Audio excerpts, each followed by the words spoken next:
နောက်ဘောလုံးတက်ခွင့်မြတ်ကနိုင်ငံတော်စီမံအုပ်ချုပ်ရေးကောင်စီဥက္ကဋ္ဌတမတော်ကာကွယ်ဦးစီးချုပ်ဗိုလ်ချုပ်မှုကြီးသတို့မဟာတရိစီသူသတို့တီသူတို့မှမင်းအောင်လှိုင်အားအနည်းရှောင်အမြန်ရှောင်ဖြင့်ခြိတက်အလေးပြုကြပါသည်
နောက်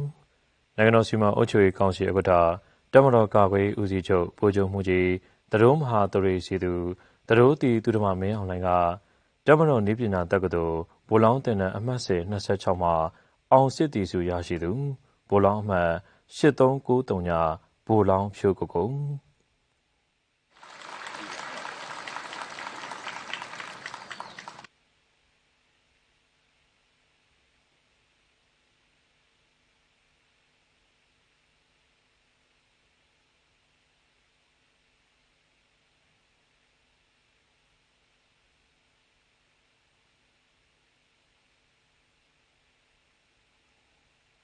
လေးကျင်းထူးချွန်စုရရှိသူဗိုလ်လောင်းအမှတ်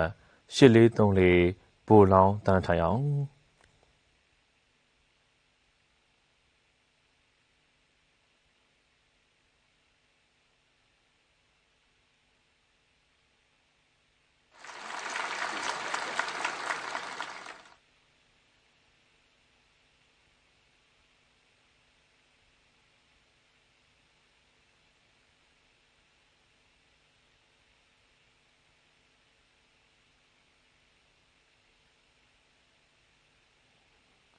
စာပေထူးချွန်စုရရှိသူဗိုလ်လောင်းအမှတ်8453ဗိုလ်လောင်းအောင်ဖြိုးခိုင်တို့ကိုစုများတည်တည်ပေးရခြင်းမြင်ပါတယ်